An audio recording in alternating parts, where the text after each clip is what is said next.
Hello and welcome to AcroTales, a regular podcast that explores the exciting and fascinating world of acromegaly. My name's Dan Jeffries and I was diagnosed with acromegaly back in 2007. And in each episode of AcroTales, I'll be talking to fellow acromegalics from around the world about their journey with this unique condition.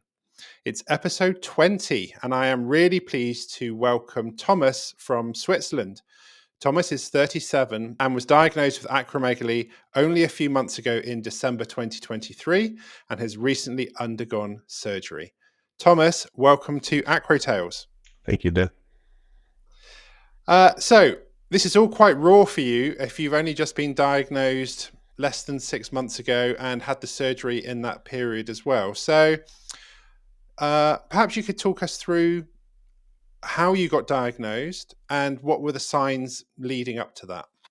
Right. So back in November, we were going on vacation with my partner over to Mexico for a couple of weeks. And just before the flight, the night before, I had massive headaches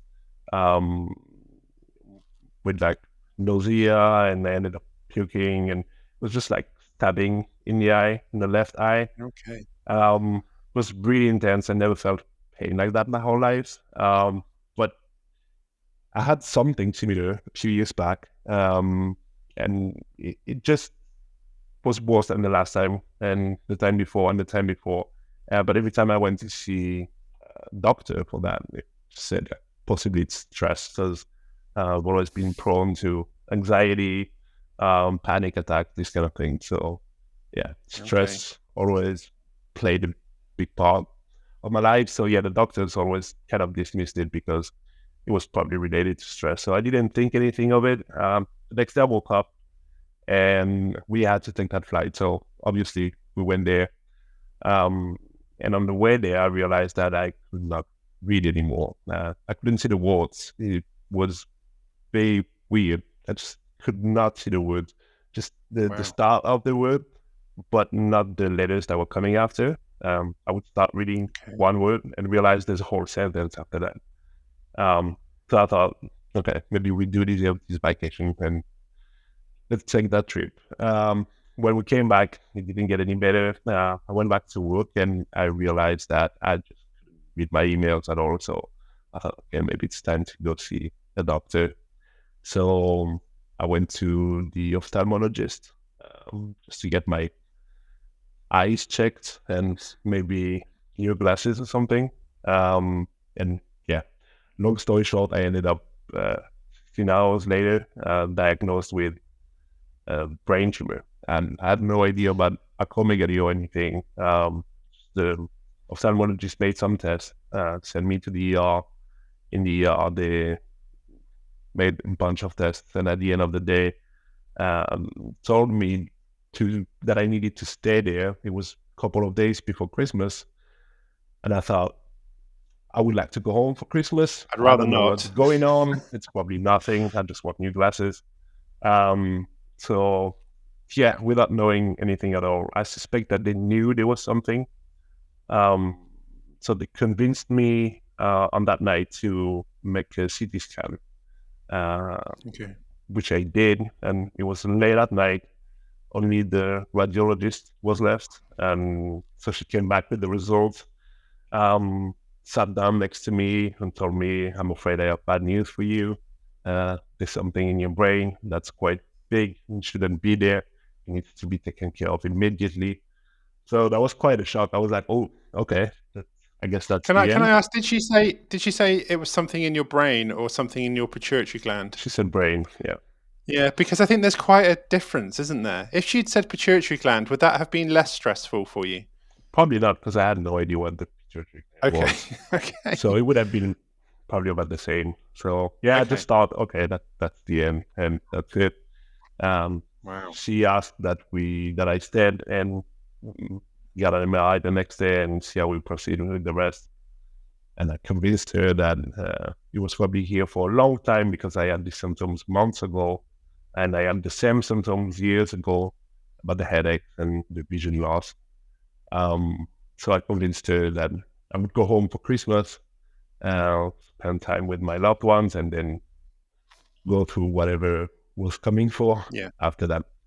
Um, so the deal was that I would get an MRI on the 27th of December um, to get that checked. So it was quite a shock. My partner and I were together at the hospital. Obviously, we're very emotional.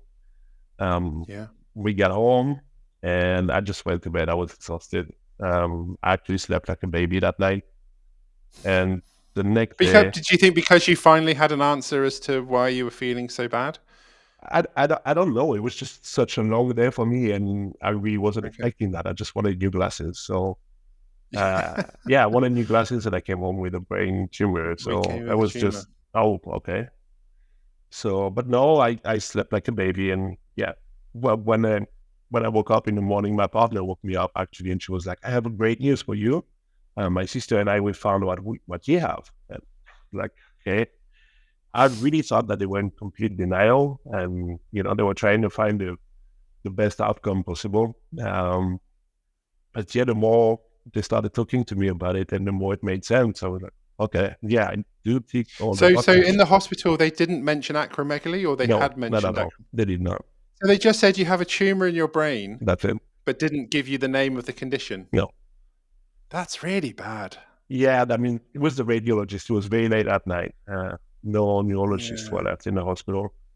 So Okay. I guess that's why, because during that day at the hospital, at some point we saw neurologists, and they did ask me if I felt like my hands grew in the last few years, my feet. They asked me to show them, and I told them, yeah, in the last 4 years, I gained like 3 shoe sizes. So yeah, and I could tell they were like nodding at each other, like, okay, we know what that is. So, Yeah. but I didn't really pay attention to it on that day. Just really the next day Okay. when my partner, When your sisters had done some research for you, or exactly. So, yeah, then I was like, okay, it does tick all the boxes. That might be as bad as I thought it was. And yeah, we got the MRI on the 27th, and shortly after that, um, an appointment with the neurosurgeon confirmed that it was a acromegaly. Got a blood test, hmm really elevated IGF-1, hmm and yeah, then that's how it started. And did they tell you how big the tumor was? It was 4.8 centimeter. Okay, so quite a big one. Yeah, So definitely considered a macro. So, I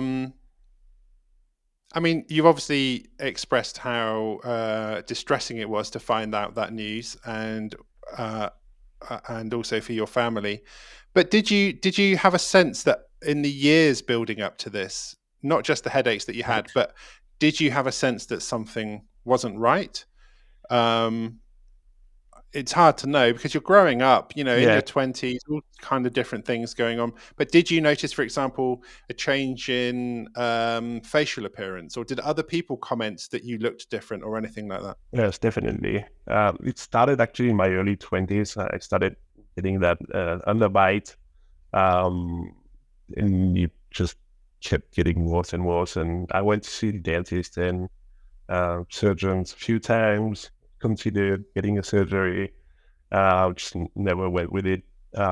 Every time I talked about it with my GP, um, or my GPs, because I was in France at the time, and we're supposed to have one family doctor, but it's very difficult to actually find one.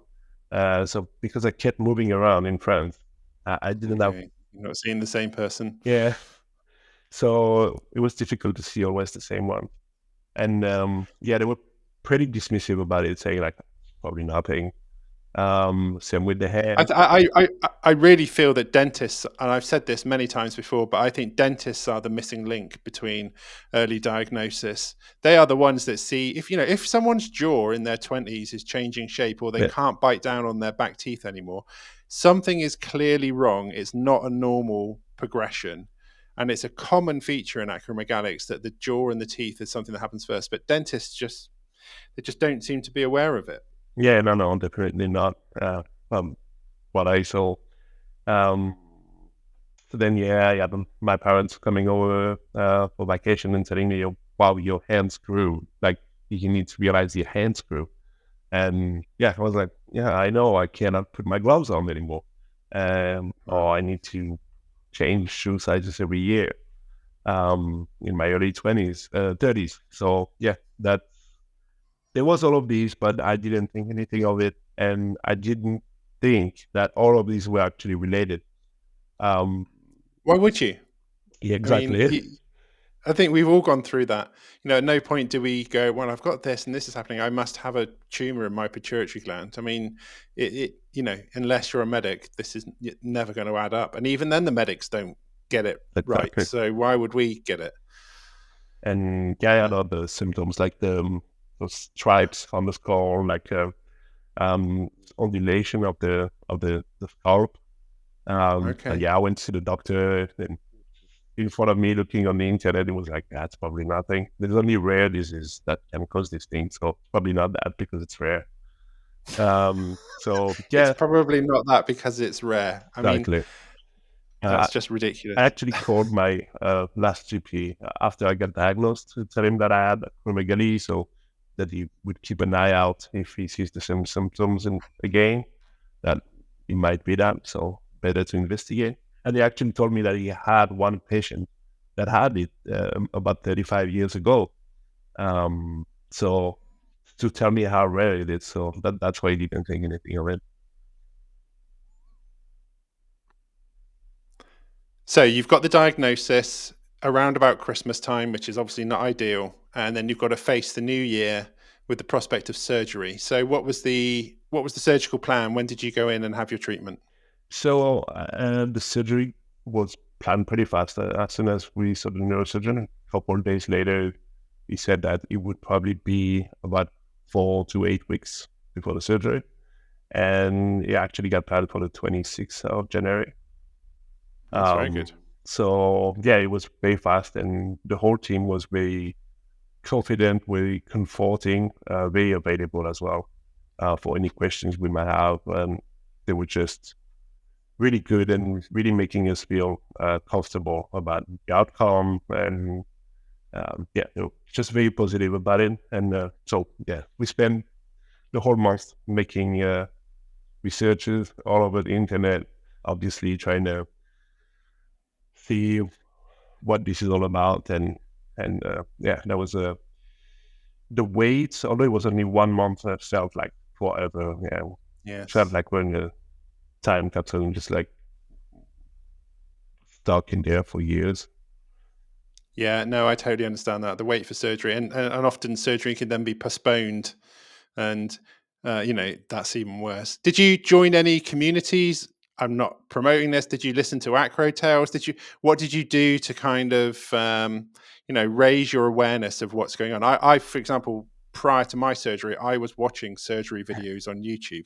Now I know a lot of people wouldn't Yeah. necessarily want to do that, but I was intrigued to see what was going to happen. So I actually was kind of like, I don't know. I think it's my way to cope with it. It's like defense mechanism. I was just like, I don't want to hear anything about it. I don't want to know anything about it. So I was just like focusing on anything else than that. Okay. My partner, on the other hand, needed to know everything about it. So she even got a skull, like a plastic skull, to show me exactly where it was and what needed to be done, this kind of thing. Wow. By the end of it, she could have done the surgery herself. She's like so knowledgeable now about it all. And yeah, I had no clue about anything. Like even like a few days before the surgery, I wouldn't have been able to tell where the pituitary gland was. So Wow. all yet, Okay. I guess my way of coping with it was really to just like, they know what they're Block it doing. out. I don't want to hear anything. Yeah. I don't want to start reading because as soon as I started reading something on the internet, you always also hear about the worst cases. I didn't know about the communities back then, the support groups. So it was just like reading random articles on the internet and really scary ones. So I was like, okay, it's not very reassuring, and it's Yes. doesn't reflect actually the reality of it at all. Yeah, no, I would agree with that. The internet can be a scary place. It's often a scary place to try and get a diagnosis, which is not a good idea. But okay, so you had the surgery, and how successful was the surgery? Did they manage to grab all of the tumor, or was there some left over? It was very successful. They were very happy with the outcome.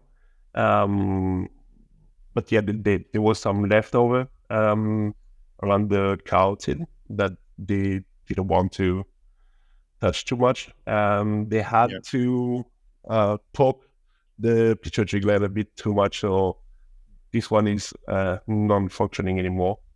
your pituitary gland is non-functioning. Yes. Okay. Um, so that was one of the complications, but it was directly during the surgery. Mhm. But yeah, it went pretty well. The medical team was really good. The nurses, everyone. I stayed in the ICU for about 2 or 3 days. It was fairly long surgery. They took their time. They said it was about 7 hours. Wow, Um, that is long. yeah. So I actually do not remember anything at all for the first few days after the surgery because I guess I was pretty drugged up. Yeah. Um, and yeah, I got out of the ICU and was supposed to get out, I guess, about a week after the surgery. But in the end, the day before to leave, I started having CSF leak. So yeah, that was one of the complications of the massive headache and like couldn't Yeah. couldn't look at the light anymore. I had to wear sunglasses, lie down. It was very painful. So yeah, it lasted the whole night, and then the next morning I called the doctor, told them I think there's something wrong. That the whole pillow was covered in Oh liquid. God. Oh, So yeah, they tested it. Obviously, it was that. Then they put me on a drain for about 4 days, and was that a lumbar punch? Did they do a yes, lumbar drain? Yeah, that's lovely, isn't it, when they put that in? yeah, it is lovely. I wish I would have been sleeping for that one. They actually tried to put one in during the surgery, the first surgery, Oh um, wow. but they said probably because of the acromegaly, it was very difficult to find the right spot and go between the bones. Okay. So the second time when they did it after the leak, they actually took me to radiology to get an imaging of exactly where they needed to go. Okay. So yeah, it's one of the joy of acromegaly as well.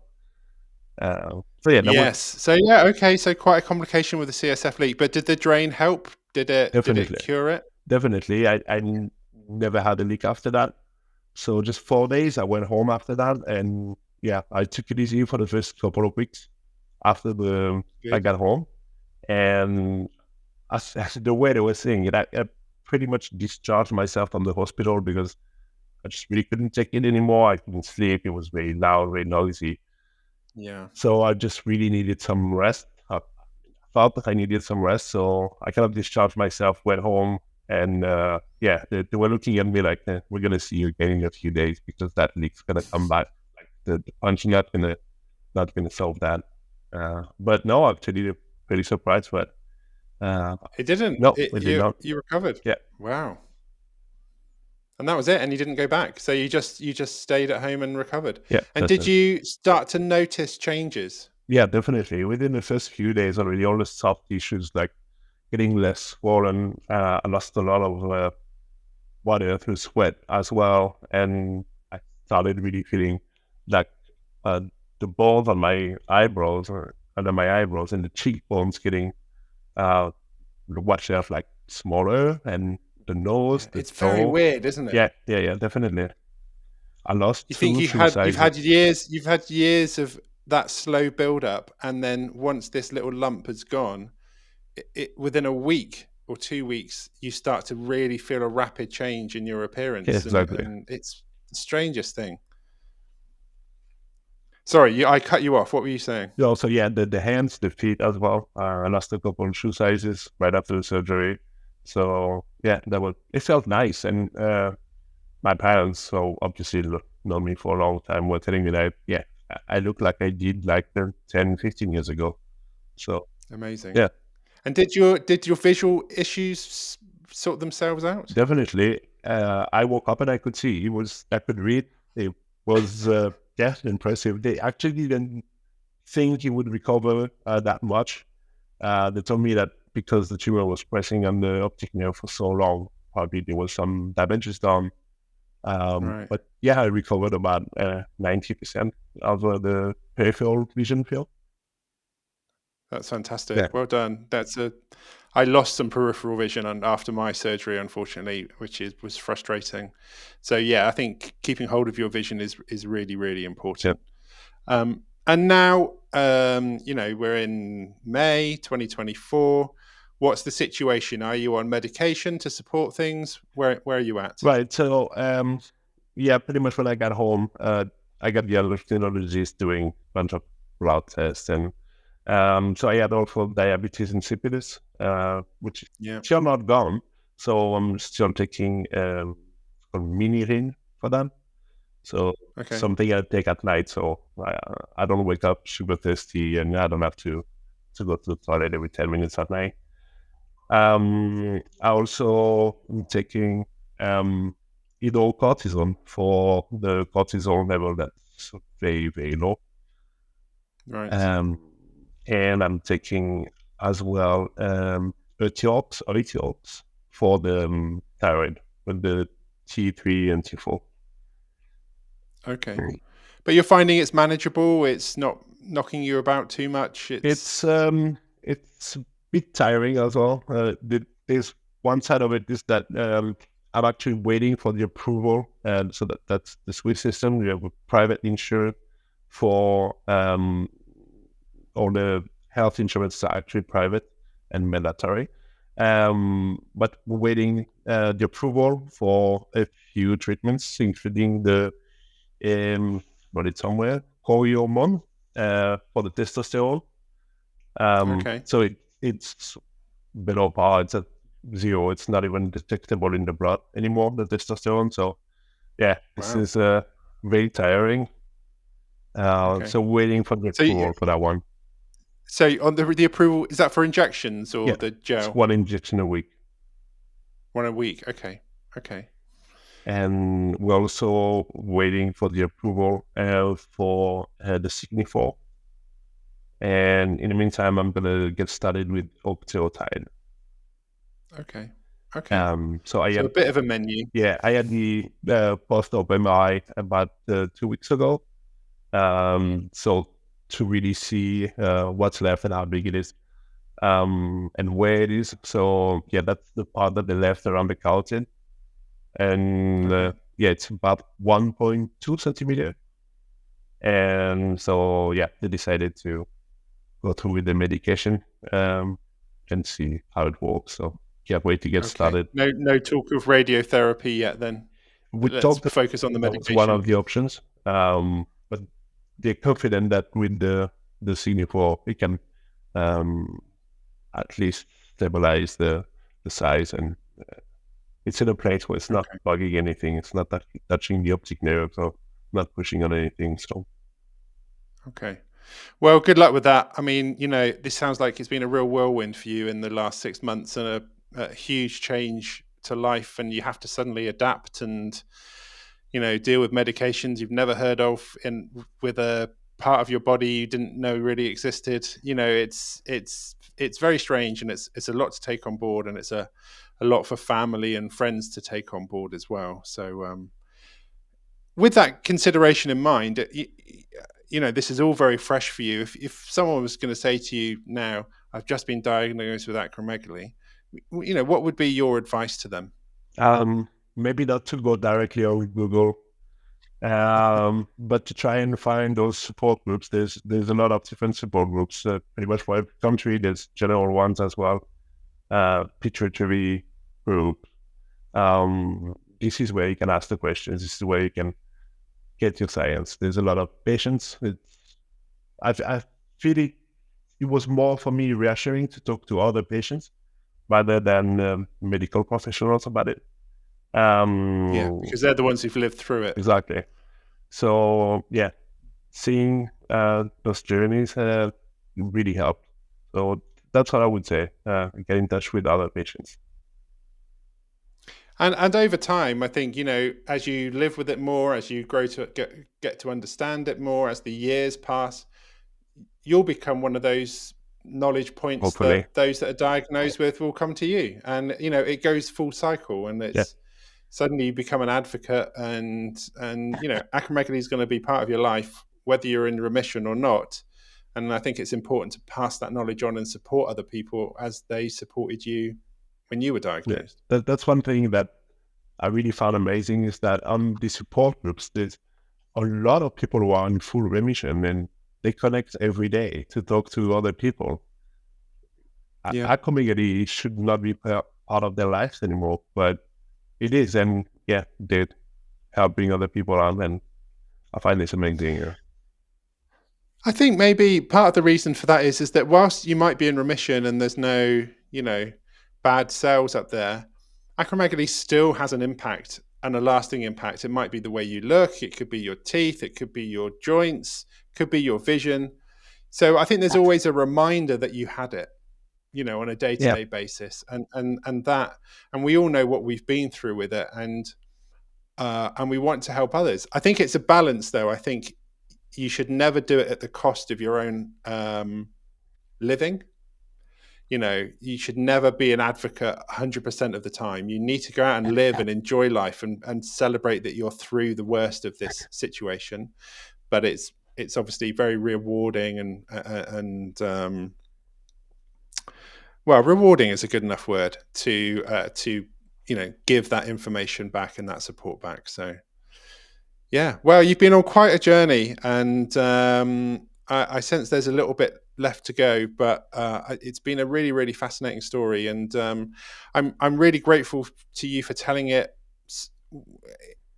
Well, I guess when it's so raw, Mhm. Yeah. most people that tell their story, it happened to them 4 or 5 years ago, or maybe 18 months ago. This is really raw. Yeah. Yeah. It is. It's very fresh, and I'm still trying to get my mind around like how we got there. Sometimes like, oh, okay, it's not a bad dream. I'm still there.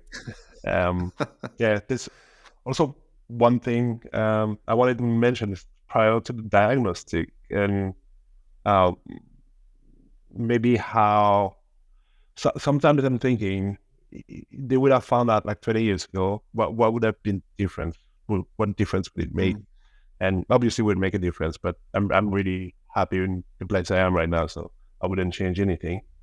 That's what I hear from most patients as well. Um, But yeah, there's the, these support groups are really good for patients, but they're not for medical professionals to get their knowledge. And there's a lot of awareness, I think, to raise more on the yes, medical side than for the patients. The patients already know they have a acromegaly. It's before that, and I think the doctors, they need to find a way to. It's impossible for them to know all the rare diseases. But of I course. just went the other day on the Chat GPT, this bot that you can talk to and ask questions, and I told him, "Look, I'm a I'm a doctor. I have a patient that I think is hypochondriac. Here are the symptoms. He has like a swollen hands, carpal tunnel syndrome. He has massive headache. He complains about his vision. He has those like undulation on the skull, and grew a few shoe sizes in the last few years. And I think that's why I stopped. I just said that, and I asked him, "What do you think it can be?" And the first thing that came up was acromegaly. The only thing that actually came up was acromegaly. So Wow. I think, well, technology-wise, we're getting to a place where doctors might actually need a little bit of help, because they cannot just contain all that knowledge in their brain. But yeah, that's No, I think that's fascinating, and I think AI is going to play more and more of a role, and genetics as well. yeah, Yeah, I think that's really, really valid point. I'm a trustee for Medics for Rare Diseases, which is a charity that aims to help those that work in the medical field to understand and appreciate rare diseases more. And there are over 7,000 rare diseases, and you're not going to expect a doctor to know all of them. But as you said earlier, the idea of, oh, well, it's rare, so you can't have it, is just insane when 1 in 17 people have a rare condition. So, doctors need to get better at thinking outside the box. And it's the old catchphrase, if you hear hooves, don't assume it's a horse. It could be a zebra, because, why not? So, and maybe in time, Thomas, as you get better, this could become a bit of a cause for you, and how you want to raise awareness for medics, in Switzerland or wherever it might be, and join the rest of us in trying to really get the diagnosis to be as quick as possible. That's the challenge. Look, thank you so much. It's been a fascinating interview, and I'm very, very grateful to you taking your time out here today. So thank you very much, Thomas. Thank you, Dan. Thank you for having me. If you found Thomas's story interesting and you want to hear other AcroTales, head over to acrotales.com, where you can find the ever-expanding library of interviews, up to 20 now, which I'm so proud of. And of course, you can subscribe to the podcast to receive the latest updates. You can do that on iTunes or Spotify or whatever your favorite podcast app is. So thank you so much again to Thomas. Thank you to you for listening or watching. And we'll see you next time for another AcroTale.